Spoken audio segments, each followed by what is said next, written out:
All right, welcome back. So the Trailblazer's been on its own weight for a while. Front bumper is done except for the little end caps.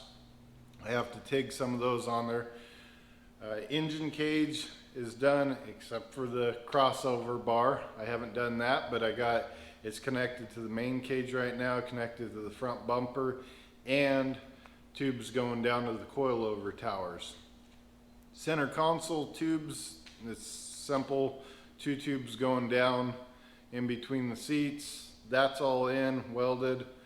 The shifters are both in, the transfer case shifter and the transmission shifter, they're both in. The only part of the center console that I haven't completed yet is the battery disconnect switch.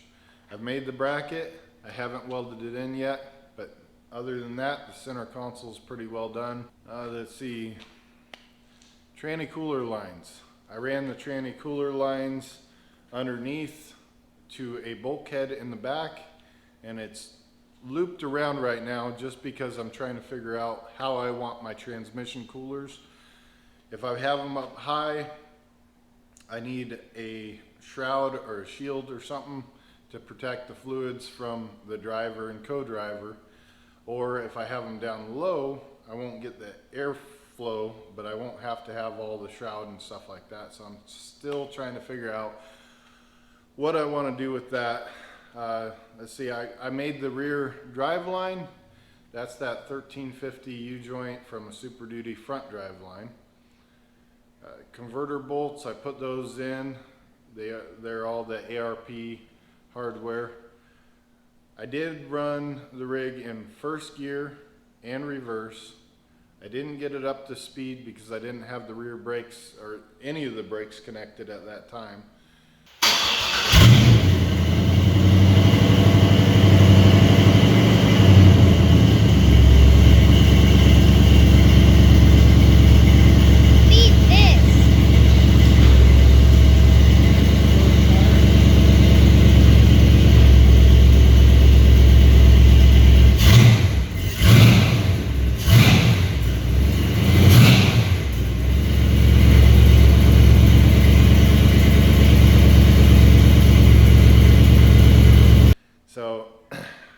Let's see, I did have a puddle underneath the rig of transmission fluid, but that's because I hadn't finished the fixed yoke on the tail end of the transfer case.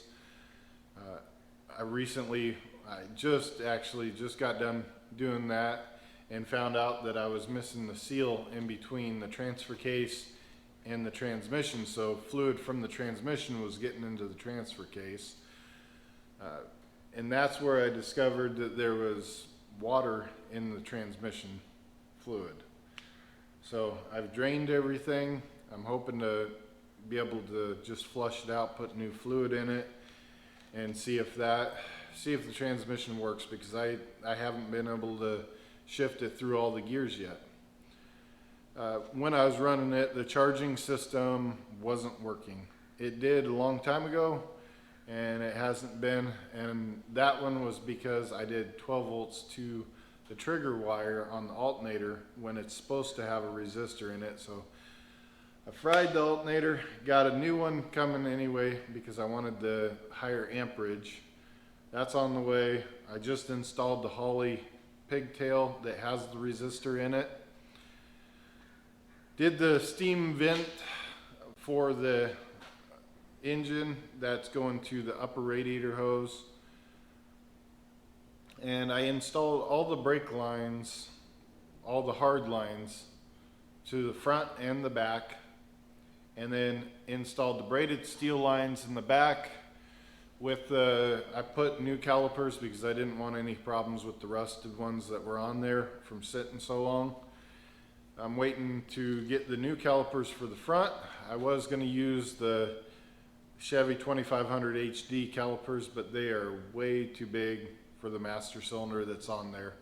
There's no way that the master cylinder can provide the fluid that's needed for those big calipers. So I had Chris come over, and he turned down the Chevy 2500 HD rotors to accept the 75 K20 front calipers that are smaller, lighter weight, and we weighed everything, and I'm saving 40 pounds total on the front end by switching to that brake system instead. The next things coming up are I need to adjust the knuckles because the camber is off on the rig. It just needs to be adjusted, and I need to check to see if the plunge on the axle shafts are correct, where I need to adjust. Basically, I need to adjust the knuckles for the camber and attach the calipers. I need to install the bump stops. I got 2 of the Pro Fender ones so far, and I got to install the rear shocks. Steering, still an issue. I haven't fully figured that out yet, but I'm gonna put the front diff in after I re-gear it and then figure out the steering, what I want to do with that. So a lot to still get done and not much time to do it.